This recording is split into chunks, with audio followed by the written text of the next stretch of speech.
here once again on Tisha B'Av.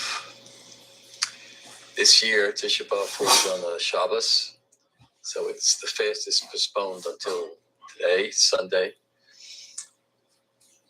But this is almost the 2000th time that Jewish people are gathering on this day to mourn in general, as we will see, but to mourn especially for the destructions of the first and second Beis Hamikdash, the first and second holy temples. Before I begin, I must give credit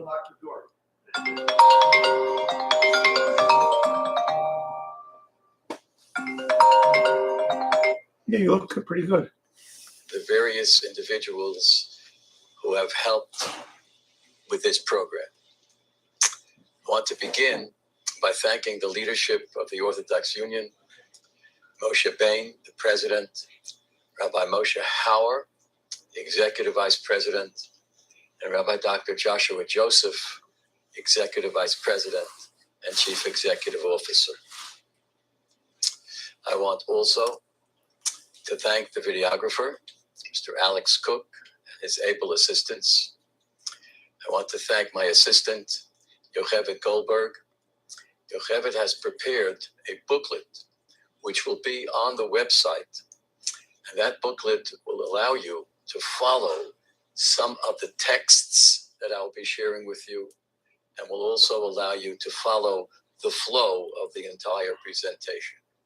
That will be on the website for you to access. That is already now on the website. I want also to thank the several guests whom you will be hearing from, as they pay tribute to 4 individuals who passed away in the past year.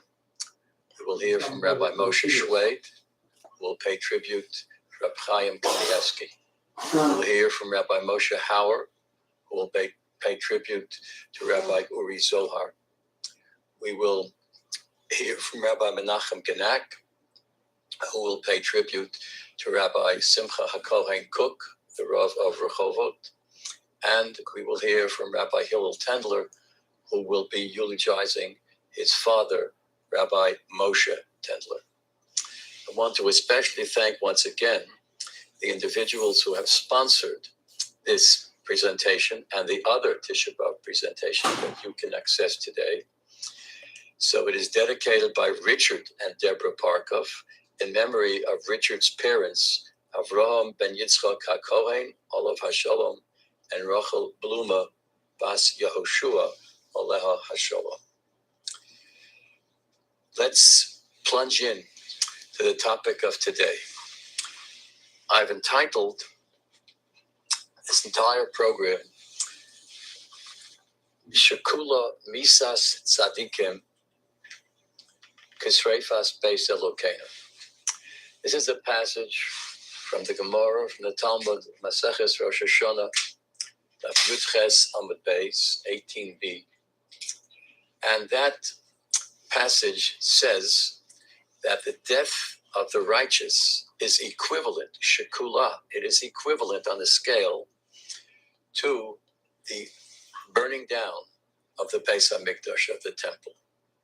We'll be reflecting upon this, the loss of tzaddikim, the loss of righteous men and women, and how their loss pains us to the same degree as does the destruction of the Beis Hamikdash.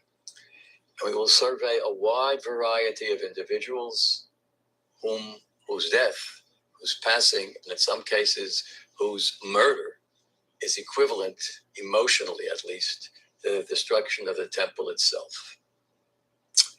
Whereas the Talmud in Rosh Hashanah, Maseches Rosh Hashanah, says the word shekula, that they're equal.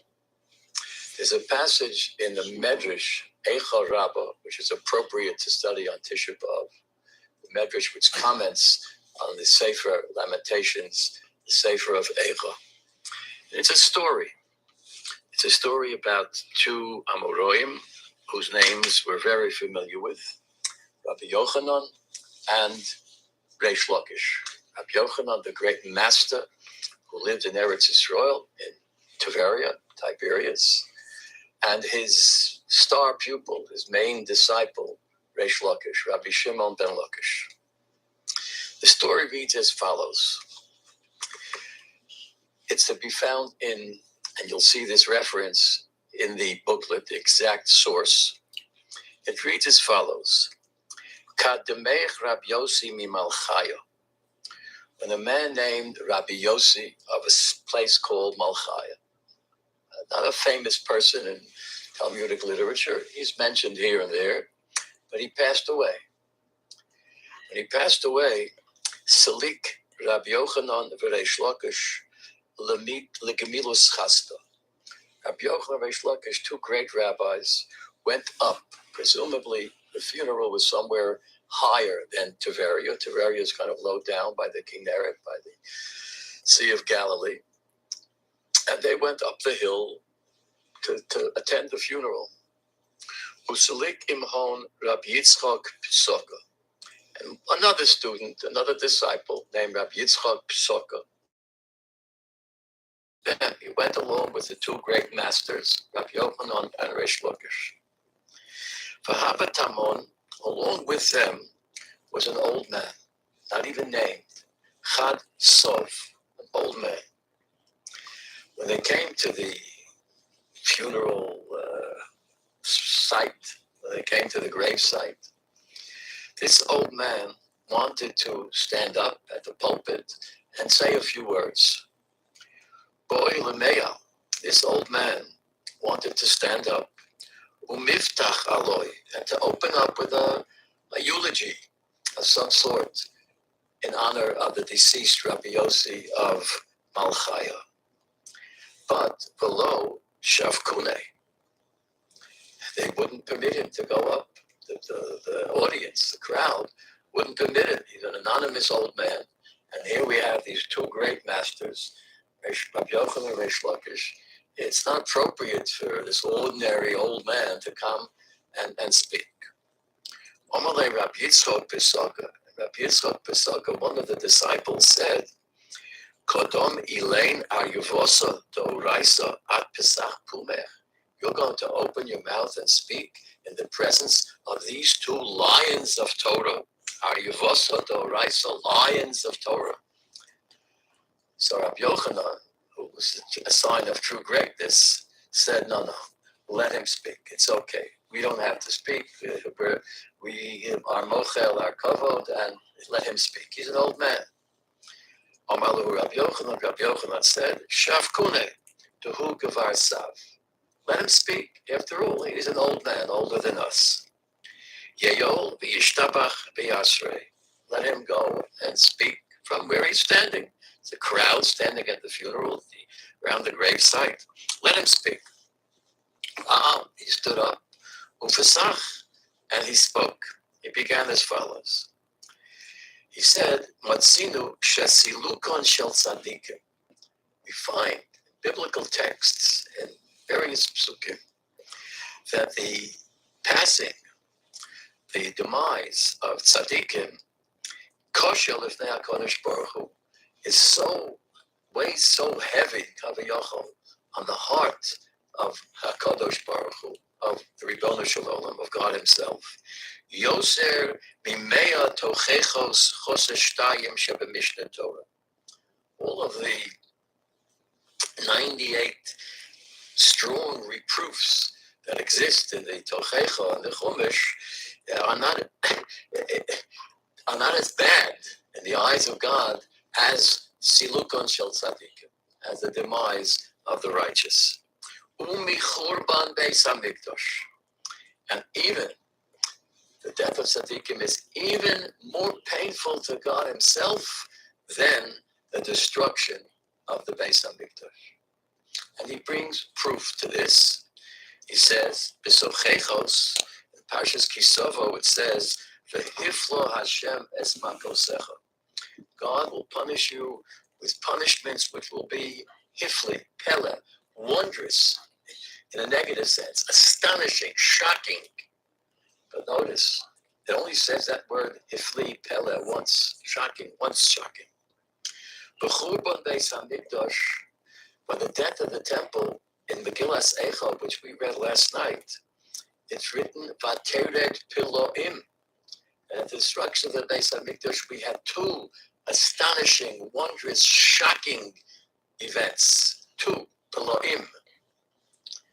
So Beis Hamikdash, the destruction of Beis Hamikdash is greater than all the Tochechos in Parshas Kisovo, 98 Tochechos. And only one Pella, only one shock. Vateret Ploim, the destruction of Beis Hamikdash, two shocks, Ploim in the plural. Aval B'silukon Shel Tzadikim, when it comes to the death of the righteous, there's a pasuk in the Navi Yeshaya, in Isaiah chapter 29, which reads, Lochein Ko Amar Hashem. Yeshaya Navi says in the name of God himself, Hineni Yosef lahafli al ha'om hazeh haflei v'ofela. I am going to punish the Jewish people with such a hard punishment that it's three shocks. Lahafli, haflei, v'ofela. V'kol kach lomar, what was this triple shock which outweighed the double shock of the Churban Beis Hamikdash and the single shock of the Tochechos, Parshas Kisavo, V'ovda chochmas chachamov, uvinas devonov testater.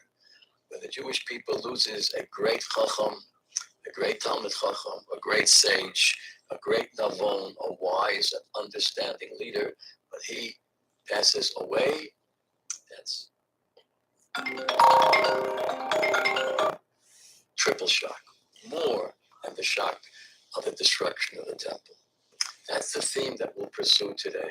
The death of tzaddikim, a triple shock against the historic progress of the Jewish people.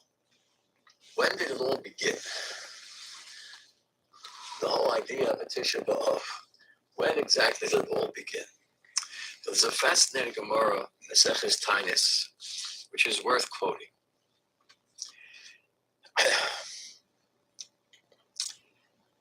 The pasuk reads in Parshas Shalach. Shalach is perhaps a turning point in Jewish history, one of the major turning points. Because in Parshas Shalach, we read about the spies, the Meraglim. They were sent to spy out the land.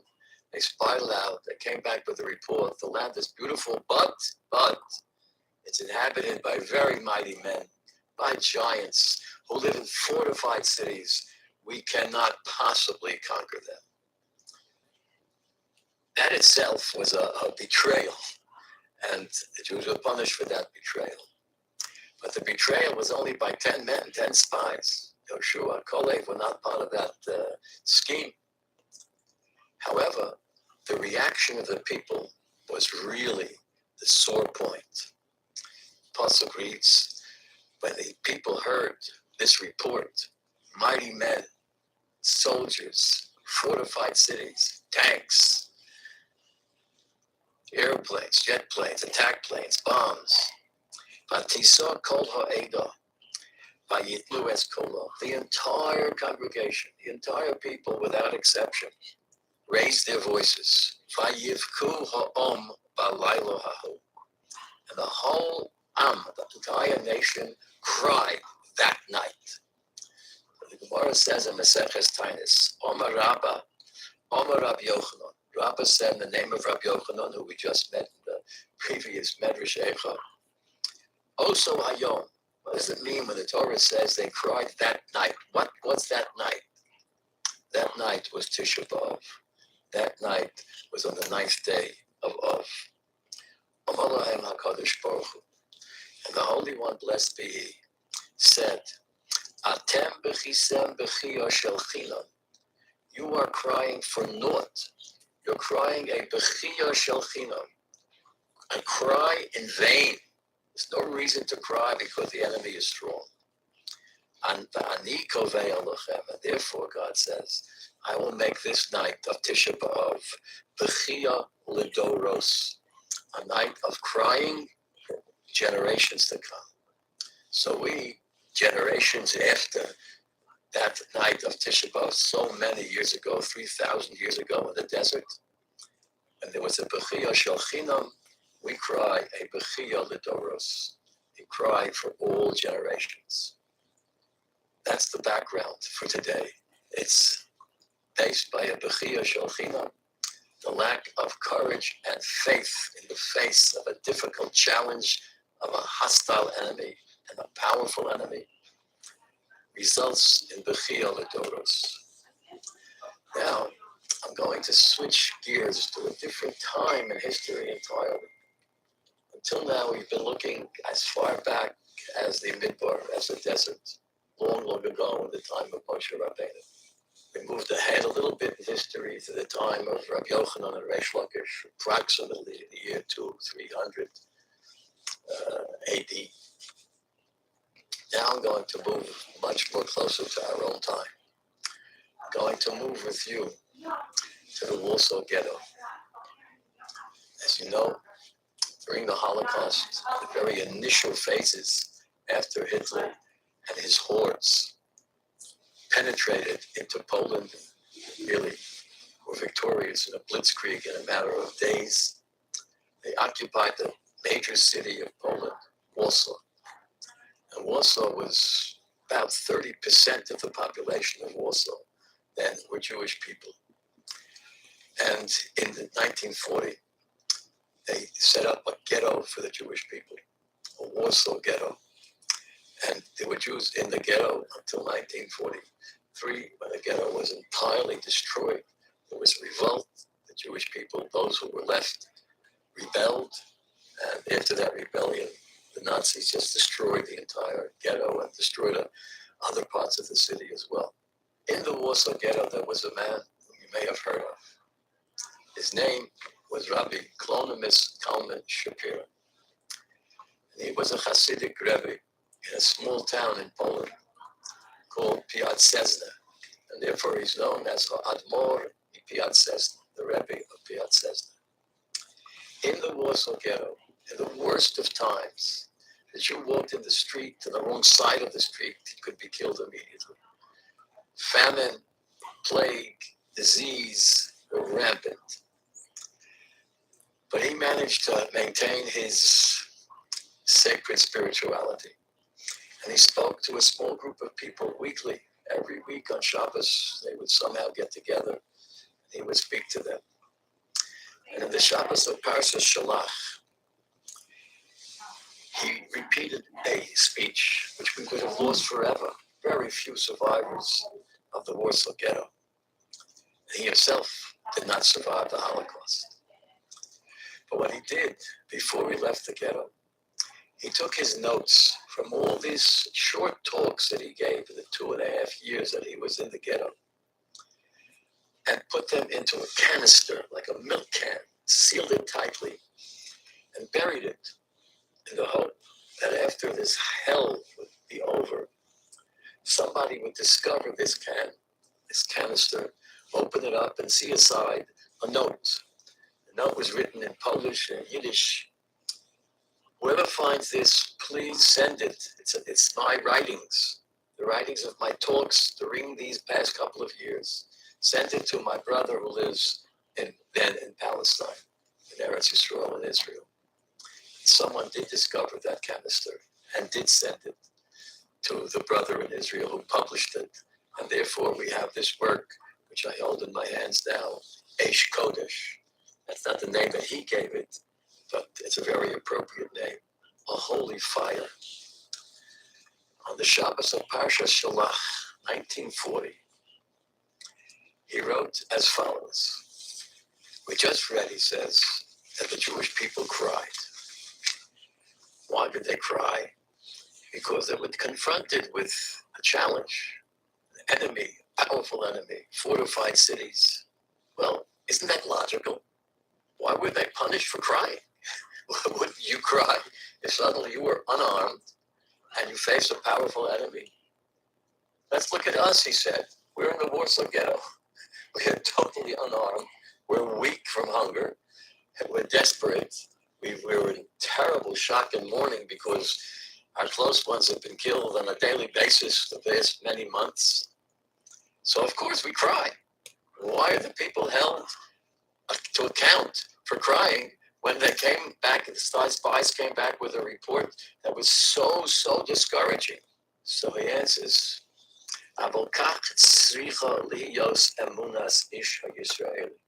that's how strong the faith of a Jewish person has to be. Not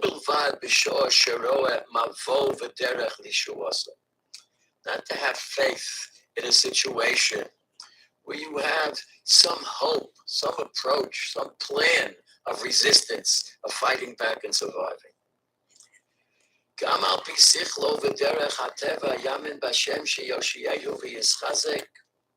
Not only then, when you have a possibility to fight back, a possibility to beat the odds, do you have to have faith. But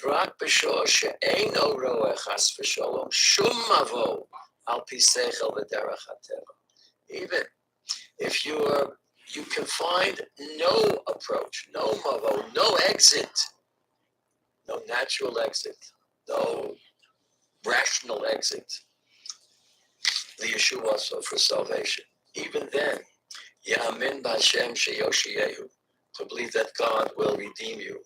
V'yischazek be'emunaso u'vitchono. You must strengthen yourself, encourage yourself with your faith and trust in God. This was a lesson, and he applies it to the people he's talking to in the Warsaw Ghetto, 1940. Kinem hadvorim she'orim b'tzuros. It's true, we're up against fortified cities. We're up against Berlin. We're up against Hitler's army. Mikol makom hineni ma'amin b'Hashem. Nevertheless, I believe in God. Shehu l'malo mehagvul, whose power is boundless. Alona aleh, he used the words that Kolev used against the Maratha. Alona aleh, let's go. We can succeed, even against all odds. Yerashnu osa, below seichel, below savora, may not be rational, may not appeal to your reason, but the emunah bitachon kozeh, Hashem mekarev, as Yeshua was saying, with that type of faith and trust in God, we will experience a Yeshua. The Piatzezner Rebbe himself, the author of those words, the speaker of those words in that horrible situation, did not survive the Holocaust. But his teachings survive to this day. This book exists. It's translated several times into various languages, at least 2 or 3 times into different translations in English. The Holy Fire, Eish Kodesh. So he does live on. And there's many other books which he wrote before the Holocaust, but probably would have been forgotten, except that this book earned him such fame that people republished and republished again all of his many works. And in that sense, he's living right here among us. He's living with us today as we explore the greatness of great tzaddikim like this man, and how that greatness is not only equal shekula k'sreifas beis Elokeinu, but it actually is a greater loss than the loss of the temple itself. So we will be looking at the tears of the Warsaw Ghetto, the tears of the people, the Jewish people in the desert, and of course, above all, the tears of the destruction of the temple, not once, but twice. As we proceed, I want to urge and hope that you have and can follow the entire program with this particular edition of the Kinos of Tisha B'Av. It's published by the OU Press, and you can get a copy through the OU. It's co-published by Koren Publishers. You can get a copy from their website as well. This edition of the Kinos was published now about 10 or 12 years ago by the OU and Koren. It has all the prayers of Tisha B'Av, the Shachris, the Mincha, etc. It also has all the Kinos, very clearly printed, a very fine, accurate rendition of the text.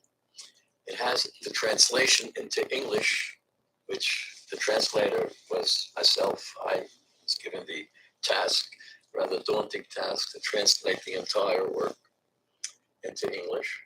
It also has the commentary of Rav Yosef Dov Soloveitchik, Zecher Tzadik Livrocha. Soloveitchik, every Tisha B'Av, would meet with students and anybody who wanted to come and listen to him. But his program was not videoed, unfortunately, but it was recorded in audio. And we have those recordings. But he spoke all day. He spoke early morning until the end of the day. The programs you will be seeing will go on for several hours, but not all day. Although you can watch them all day, one after the other. They're all available all day long. So I will be announcing page numbers in this particular volume. And hopefully you will have this volume. If you have some other edition of Kinos, you may have to turn the pages until you can find the particular Kino that we will be reciting.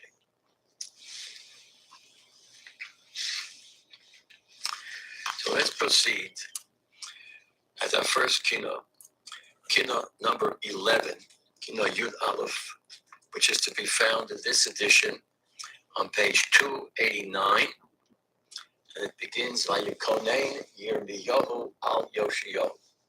It's on page 289. And if you do not have this particular edition, our edition, the Koren Misoret Horav, or Rav Soloveitchik, in most other editions of the Kinos, you can find an index or a table of contents which will show you the leading words, the caption, the title of each Kina. And you can find it that way. Vayekonein Yirmiyahu al Yoshio, which begins with the words, Yirmiyahu, Jeremiah, lamented for Yoshio, the king Josiah. Two great men, Yirmiyahu, a prophet, one of the greatest of all prophets, and Yoshio, the righteous king of Israel, one of the last kings of Yehuda, of the Jewish people, one of the last kings in the capital of Yerushalayim before the first destruction, the destruction of the first temple. And Yirmiyahu laments his death. You understand why I'm beginning with this Kina number 11. Past years we began with number 1, number 6, etc. We will be looking at several, perhaps a half a dozen Kinos from the traditional Kina booklet. But why begin with this one? Well, if the theme is Misas Tzadikim, the theme is the loss of righteous people, here we have a Kina where Yirmiyahu himself, one of the greatest of all prophets, laments not the destruction, the imminent, in the time he wrote this Kina, not the imminent destruction of the temple, but the actual death of a tzaddik, of Yoshio. Yoshio was a righteous king, which in his time was not easy. He had a difficult time with his people, with the Jewish people. So let's look together at this Kina, and we'll just study some lines and some stanzas. It begins, Eicha Eli, Konanu Me Elof. A wail, a lament, issued forth from these mighty leaders. In other words, automatically, one could not help but cry and lament the death of this Yoshio.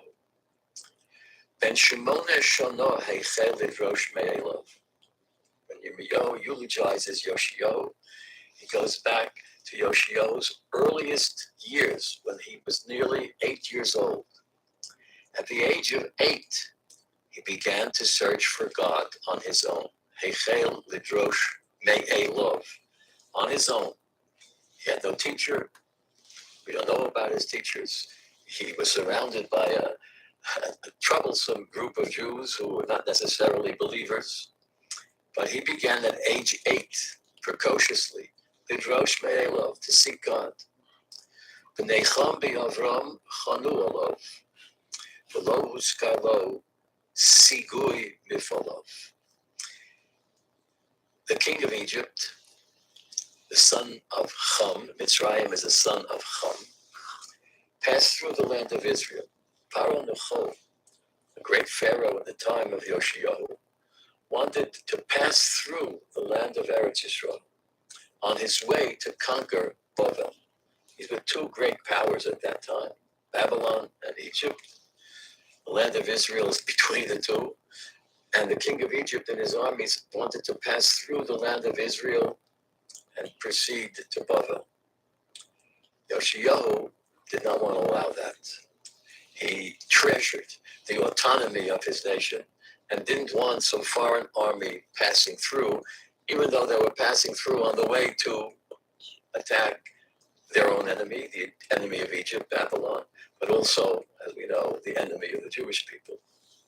But he stubbornly refused to let that happen, which was a tragic mistake, because they came anyway, and there was a battle, and Yoshio fell in that battle.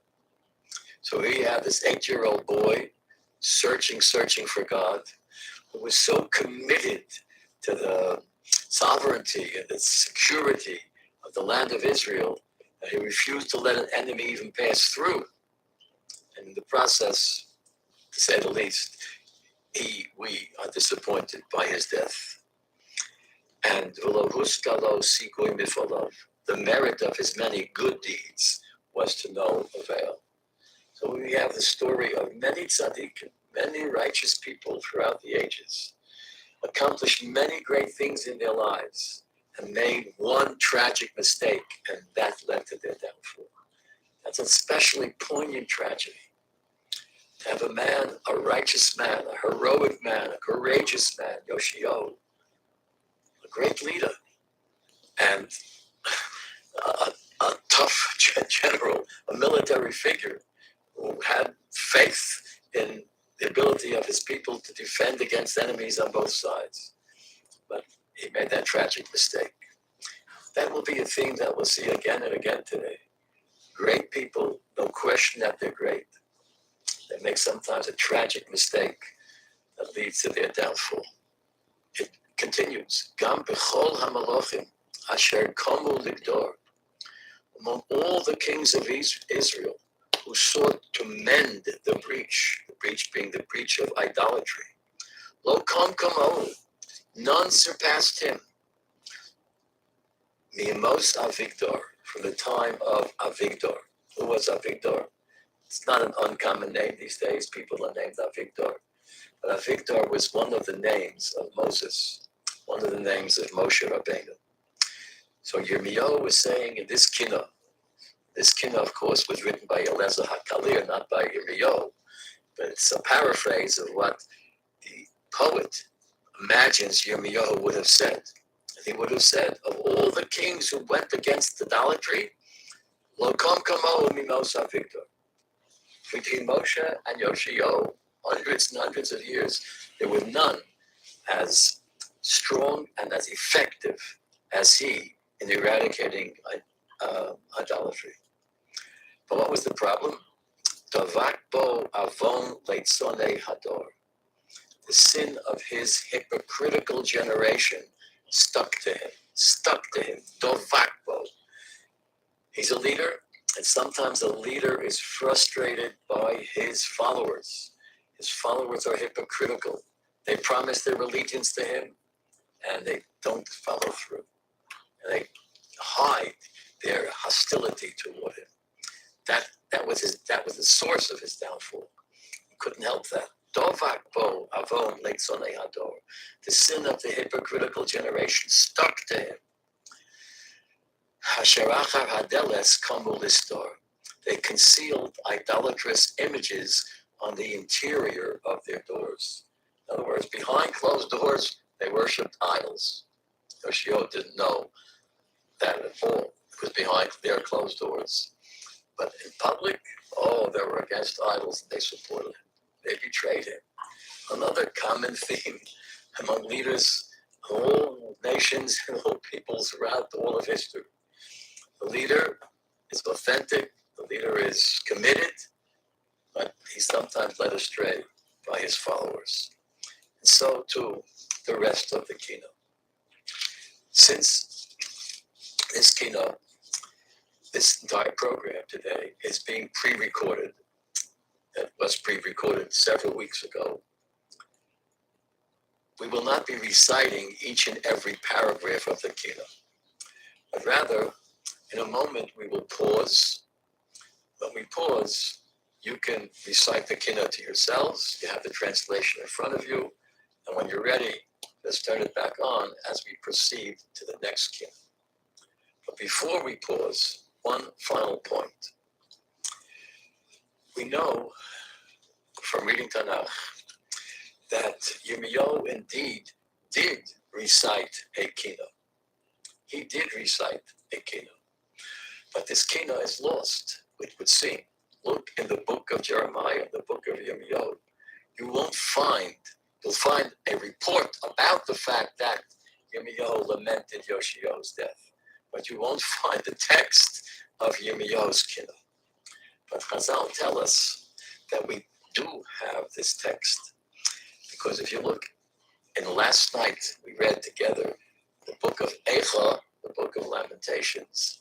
The fourth chapter of that 5-chapter work, Perek Dalet of Eicha, is that lament of Yirmiyahu. Yirmiyahu wrote the book of Eicha. And the fourth chapter is the text of that eulogy. It begins, if you look in this Kina, in last night's service, on page 43, and continued on to page 45, you will see the text of that Kina, which is worth studying. When I study my own personal study of Megillas Eicha, the Book of Lamentations, I use various editions and commentaries. One is a commentary by another great man, Rabbi Yaakov of Lisa. Rabbi Yaakov of Lisa is famous for many of his works. In the yeshiva world, we know him as the Bal HaNesivos, the author of the Nesivos HaMishpat, or the Sefer Chavos Das, or other great Sforim. He's known as the opponent, the intellectual opponent of the Ketzos HaChoshen. Ketzos HaChoshen versus the Nesivos HaMishpat. That is Rabbi Yaakov of Lisa. So let's look together with you and together with Rabbi Yaakov of Lisa, the author of Nesivos HaMishpat, the first 2 verses of this chapter in Lamentations. It reads, Eicha yu'am zohov, yishneh hakesem hatov. How is the gold become dim? How is the very fine gold changed? Tishtapechna avnei kodesh b'rosh kol chutzos. The hallowed stones are poured out at the top of every street. B'nei Tzion hayukorim, the precious sons of Zion. HaMesulaim bapos, comparable to fine gold. Eicha nechshavu lenivlei cheres. How are they esteemed as earthen pitchers? Maaseh yedei yotzer, the work of the hands of the potter. So, in his commentary, the Bal HaNesivos of Yaakov of Lisa says, look at these 2 psukim. Let's look at them ourselves now that we've set up this contrast, the balance, the death of tzaddikim and the destruction of the temple, shkula, in the words of the Gemara, or kosher, gedola, it's greater, right? The death of tzaddikim is greater. The first pasuk, the first verse, speaks about the gold became dim. The fine gold changed. The stones, the holy stones, are poured out into the streets. That's a description of the destruction of the temple, the holy stones. That's verse 1. Verse 2 speaks about B'nai Tzion HaYakorim, the precious sons of Israel, the leaders of Israel, the tzaddikim, the righteous. So we go from the destruction of the temple, that's the beginning of Yirmiyahu's eulogy. The temple is destroyed, but worse than that is the death of B'nai Tzion HaYakorim, the precious young sons of Israel. The young son of Israel is Yoshiyahu, who began his career at age 8. He's B'nai Tzion, the sons of Tzion. So in this eulogy, Perek Dalet of Eicha, we have encapsulated in the first 2 psukim the theme of today, the theme of Beis HaMikdash, superseded to some extent by the death of Bnei Tzion HaYikorim. Bnei Tzion HaYikorim begin way back in the time of Yoshio. He was one of the Bnei Tzion HaYikorim. Extends through Jewish history. It certainly includes the Piatzesna Rebbe and the Warsaw Ghetto. And as we will see, it continues even today when we feel the loss of many individuals, great individuals who passed away in recent months. I mentioned in my first words of introduction, that we will be eulogizing 4 tzaddikim, 4 righteous individuals who passed away within the past several months. And to do that, I've invited 4 guests to speak about each of those tzaddikim. I'd like to introduce to you now Rabbi Moshe Shwed, who is the director of the OU's Daf Yomi initiative and other initiatives, who's done a great deal in the way of presenting content and programming for the OU, spreading the words of Torah throughout the world. In fact, he just recently returned from a trip to England, where several representatives of the OU went to celebrate the Siyum Daf Yomi of Maseches Yevamos and the beginning of the next Masechta Kesuvos, because when you teach Daf Yomi and enable various lecturers to lecture on Daf Yomi in New York or in Yerushalayim, it's viewed by people in Manchester and London and, of course, across the world. Rabbi Shwed will be paying tribute to Harav HaGaon HaGadol, Reb Chaim Kanievsky, Zecher Tzadik V'Kadosh L'Vrocha. Reb Chaim Kanievsky was rightfully known as the Sar HaTorah, the Prince of Torah of our generation. It's a great privilege to dedicate words of memorialization to this great individual who, if we follow the text that I introduced you to, his passing is in some ways not only equivalent to the destruction of the temple, but in a very immediate sense, even greater, more painful than the destruction of the Beis HaMikdash. Rabbi Shwed, it's all yours. Thank you very much, Rabbi Weinreb, for that introduction and those kind words. Before I begin, I would like to share my personal relationship with Rabbi Weinreb. Yeah. I was going to tell you that I just spoke to Karen Traub, and she was very helpful, and she totally understood me, and she said that she's going to call him and ask him about it, and I'm going to tell him that I need some time to think, Process. and then she'll said that she'll call me back and let me know if she thinks he sounded credible or not, and she thinks that I'm completely right to not just be okay, fine, and that it was very weird and very wrong that it wasn't on his shidduch resume, and that 3 references didn't even know.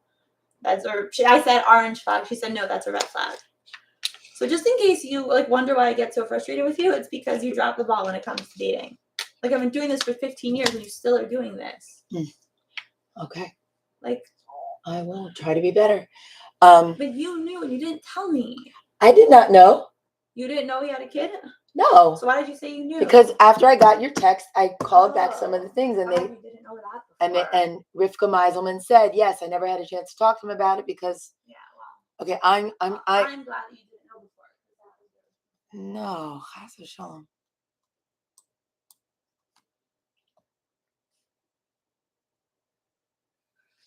To my grandfather, who lived in Baltimore for many years. And Rabbi Weinreb was the one who said the Daf Yomi Shir in Yiddish to a group of Holocaust survivors. So as we stand and we listen to these words on Tisha B'Av, and many people take the time to reflect, study the Holocaust, it brings them the proper setting and anguish that they like to feel on Tisha B'Av. I think it's proper to mention that relationship that Rabbi Weinreb had with my grandfather, Mr. Brisk, and the many other survivors that he had the opportunity to teach throughout the many years that he gave that share. Rabbi Weinreb reached out to me about delivering some divrei hesped on Reb Chaim Kanievsky. And it doesn't have to be said that I am certainly not at any level to be able to say Divrei Hesped on Rav Chaim Kanievsky, but perhaps I could share a perspective that may be from a different angle based on what I've been working on together with Rabbi Dr. Eliezer Brut over the last few months. The theme of this presentation, Gedola Misas Tzadikim Kisreifas Beis Elokeinu, the death of tzaddikim is as large as the burning of the Beis HaMikdash. It's extremely meaningful and impactful when thinking about Rav Chaim Kanievsky, Zecher Tzadik V'Kadosh L'Vracha. And I think about this, and I believe this to be true, from two opposite perspectives. On the one hand, was there any gadol in the last 30 years, or at least in my lifetime, that upon his passing, the loss was felt and recognized by such a diverse cross-section of Orthodox Jewry? The tributes and hespedim, both written, spoken, recorded, are staggering. Is there a shul, a school, a community that hasn't participated in some way or another in memorializing Rav Chaim Kanievsky?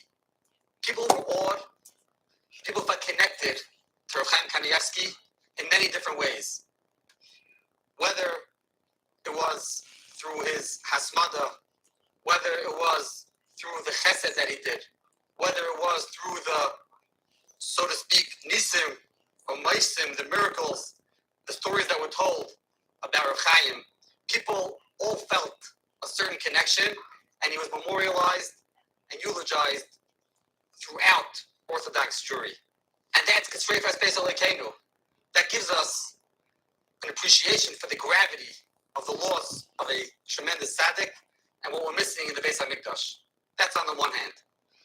On the other hand, many of us struggle to really understand and feel the loss of the Beis HaMikdash. We've been in Galus so long, we really can't appreciate what we're missing. In a similar vein, it's really hard for us to understand and relate to who Rav Chaim Kanievsky really was. In a certain sense, we're removed from having the ability to relate to such levels of hasmada, of diligence and learning, such levels of piety, such levels of chesed, etc. So, from that perspective, it's also Gedola Misas Tzadikim Kisreifas Beis Elokeinu that it's hard for us to really understand and relate to what we're missing. I'd like to share with you something I heard that highlights this point. Many of you are familiar with the story of Chayni HaMagal. Chayni HaMagal, the Gemara relates in Maseches Tainis, passed away or went to sleep for 70 years. And he came back and he walked into a Beis Medrash, he walked into a place where many scholars were learning Torah, and he heard them saying, they overheard, someone said over a halachic insight and said, wow, it has the clarity of the way Chayni HaMagal used to teach. And Chayni HaMagal walked over to them and said, it's me, I am Chayni HaMagal. And they didn't believe him. They didn't accord him the proper respect. And the question is, why wouldn't they give him the proper respect? Even if they didn't believe that it was him, at least give him the respect for the words and teachings of Chayni HaMagal. And I heard over, based on what the Maharsha says over there, that these 70 years were between the destruction of the first temple and the destruction of the second temple. And the people who were living in the post-destruction of Bayis Sheni could not relate and understand the greatness of a person who lived during the first Beis HaMikdash. And that's why they said that they didn't believe that it was Chayni HaMagal, and they couldn't even bring themselves to accord him the proper respect. In a certain sense, us, at least myself, related to Rav Chaim Kanievsky, has that same sense of awe and disconnect. How can we connect to a person who was so great on so many different levels? So I spent time with Rabbi Dr. Eliezer Brut, who is a fascinating individual who knows a tremendous amount of Jewish history, but really has spent many, many years studying Svarim and books throughout the generations.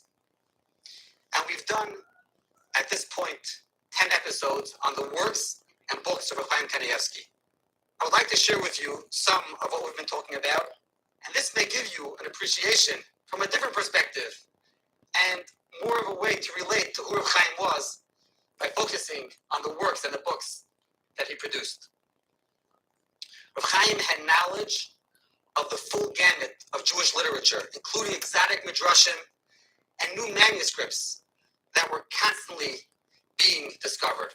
Rav Chaim Kanievsky wrote Svarim on many different areas of Torah, and he wrote many different style Svarim as well.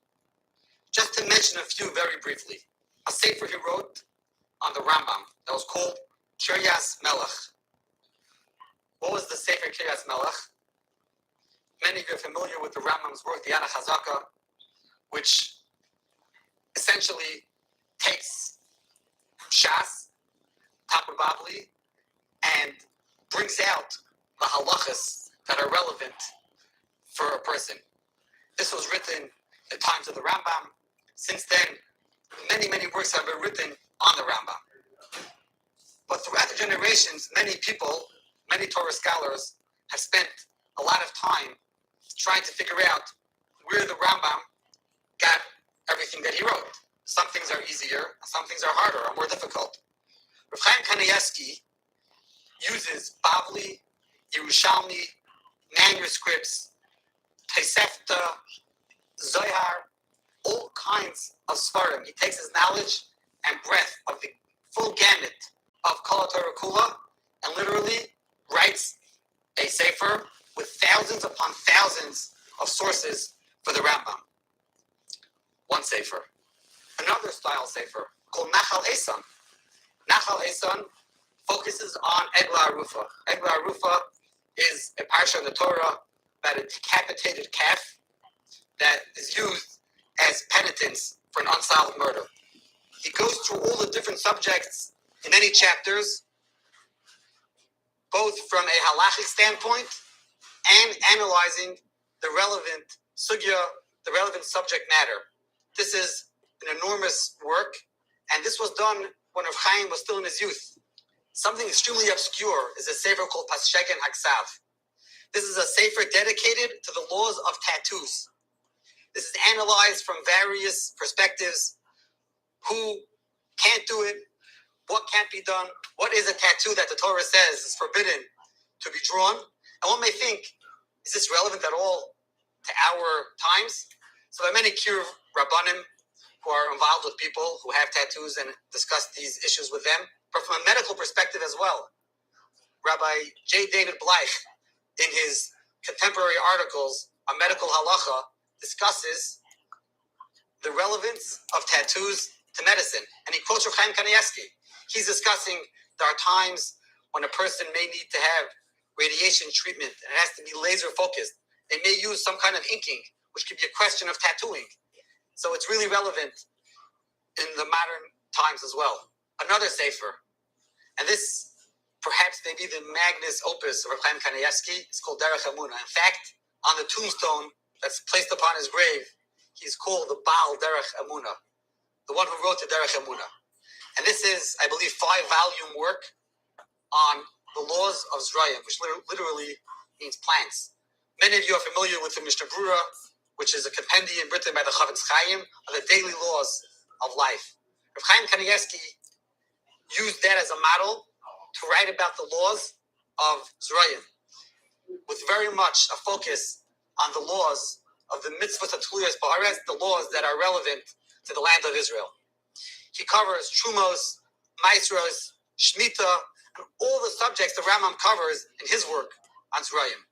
One of the things that we see in this work especially, and on many of the other works of Rav Chaim Kanievsky, is how he brings the works of the Chazon Ish to life. He was a nephew of the Chazon Ish, and the works of the Chazon Ish, even though he had works on the subjects of Zrayim, are very hard to understand.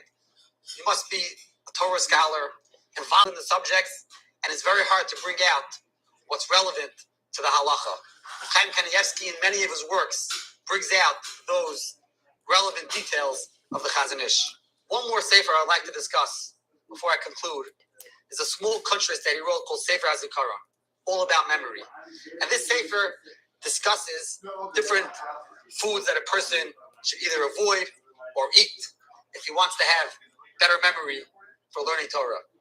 And one of the things he discusses there is olives.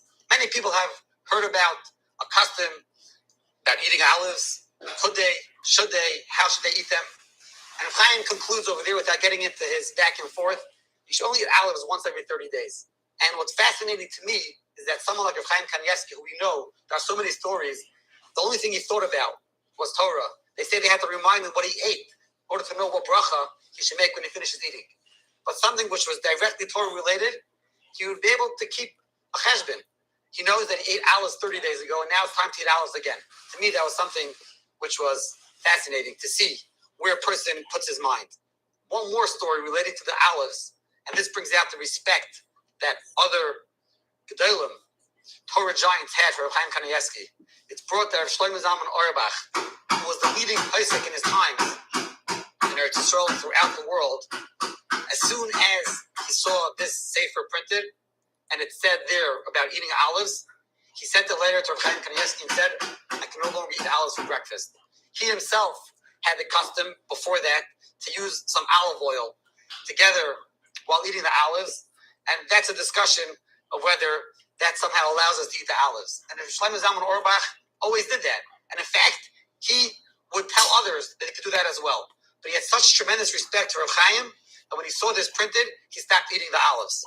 In conclusion, I hope this gives one a bit of a perspective through seeing just an ounce of his prolific works and gives us pause to what we've lost. And there are so many more works that I haven't even mentioned. ArtScroll has published in English one of his works called Orchos Yosher.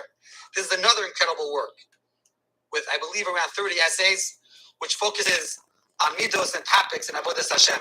This could bring us a real connection to a Jew who had everything that he needed. He was the happiest person around. Even though he had so little, he had much less than all of us from a Gashmias perspective, but he was so happy in being connected to his learning and his Avodas Hashem. If we could tap into just a little bit of this, it would be an ilah for his neshama and a great stride towards Geula and Binyan Beis HaMikdash B'mheira V'yameinu. Amen. Thank you very much, Rabbi Shwed. Your words were very appropriate, very, very moving. I'd like to proceed now with the next kina, and this will be kina number 12. It's on page 301 in this kina, the kina Mesoret Torav, that begins Ohali Asher To'avta, page 301 in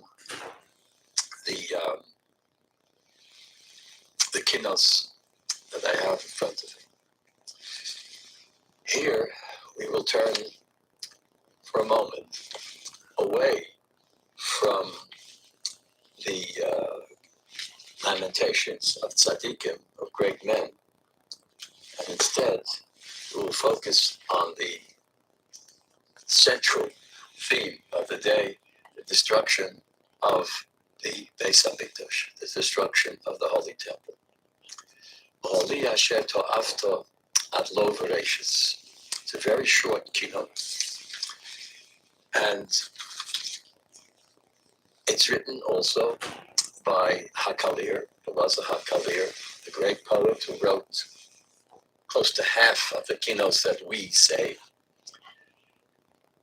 In past years, I've spoken at some length about him, when he lived, how he wrote. But let's just look how he focuses on the temple itself, moving out away for a few moments from holy men and focusing on a holy place, a holy site, S-I-T-E. He begins, notice every stanza begins with Oholi, my tent. Temple, in a certain sense, is a tent. Oholi asher to'afta ad lo v'reishis. My tent, the temple, which you, capital Y, you God, planned even before creation. Because Chazal tell us that the Beis HaMikdash was part of God's master plan before he created the earth. Ad lo v'reishis. Im kisei chavod etzarfa. The plan was to join this temple, this earthly temple in Yerushalayim, to your throne of glory, connection between above and below. Sulam Mutzov Arza V'Rosho Magia Hashamayim. That's the dream. A ladder going from earth to heaven. It's a central symbol in Judaism, connecting heaven and earth, material to spiritual.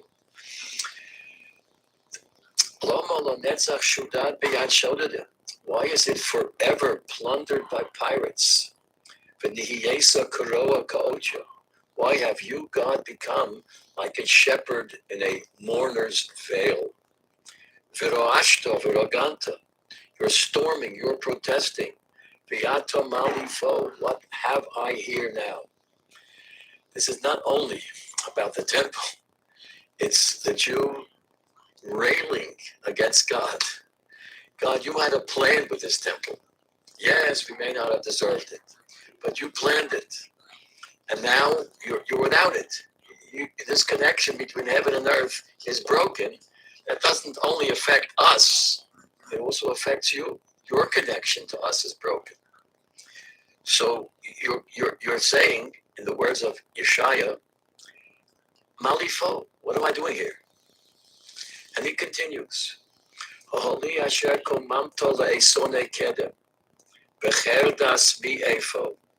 my tent, which you elevated for the powerful, meaning for Avraham, Yitzchak, and Yaakov, long ago when Isaac trembled. Isaac trembled, of course, on the Akedah, on Har HaMoriah, the Beis HaMikdash. Why is it forever firmly gripped by the hands of the foe? You, God, have become like a solitary bird on the rooftop, shrieking bitterly from the rooftop. And Mar Zoreach, shrieking bitterly. What are you shrieking bitterly? This time a pasuk from Tehillim. Ma lididi fo. What are you doing here, my friend? My friend being Avraham. You're coming to mourn the destroyed temple. The imagery here is that the mourning for the temple began with Avraham and Yitzchak, with Abraham and Isaac, going all the way back to the Akedah, to Har HaMoriah. That's the site of the Beis HaMikdash. What are you doing here now? Everything's become disconnected. We're supposed to be a straight line from Avraham and Yitzchak on that mountaintop, that hilltop in Yerushalayim, straight to today, without any enemies, without any warfare, without any destruction, etc.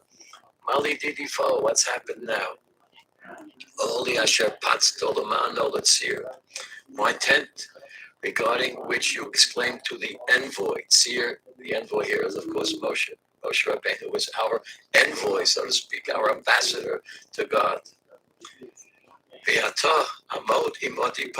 You said to Moshe, stand with me. God said to Moshe, come here, stand with me. That's a connection. Why is this promise now completely destroyed? Why is it now forever pillaged by pagans? You've become yourself, God, like an enemy. What has become of your God's desire to dwell here? I'd like to just take an occasion to comment on my own translations. In my translation, I tried to capture not only the feeling, the emotion of the poem, but also, as much as possible, the poetry itself. So, when the author writes a phrase like "urar biyad arelim," notice the ayin, "urar biyad arelim." So there's a poetry right there of what's technical terms for this in the poetic, where you rhyme by having consonants with the same sound appear in sequence. Urar biyad arelim. So I tried my best to translate it, but I translated it as pillaged by pagans, so that you have that same poetic connection of the consonants P, pillage by pagans. And similarly,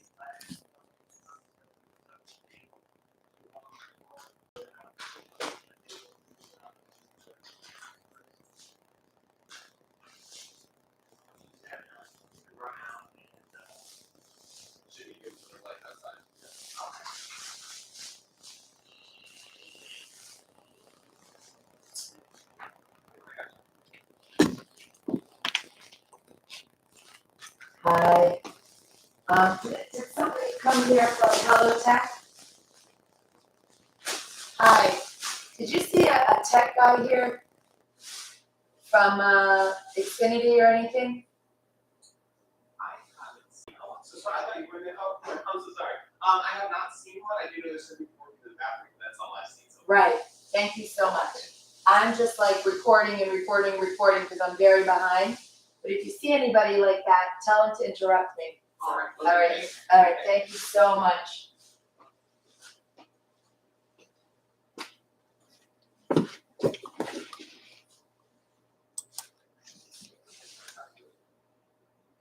Patstol, the Tzir, the Tzaddik Patstol of Tzir, exclaimed to the envoy, exclaimed with an E, envoy with an E, to try to keep that rhyme. I try to do that throughout, not always an easy task. It goes further. Here, let's quickly go through the entire Kino itself. It's quite short, without taking a pause. Holy Asher Nochiso Ba'ananei Hod, my tent, toward which in clouds of glory, you guided us all, present and as yet unborn. Very important point. The point is that the people at Har Sinai, at the giving of the Torah, were not just those who lived then so many thousands of years ago, but rather it's us too, those who were not here. We were in some way at Sinai. Very important point. You're here, you were actually there at Sinai, or whether you're not at Sinai, whether you're living in the year 2022, it doesn't matter. We were there too. But Lomo Netzach Moes Biyad Mordim. Why is it forever discreet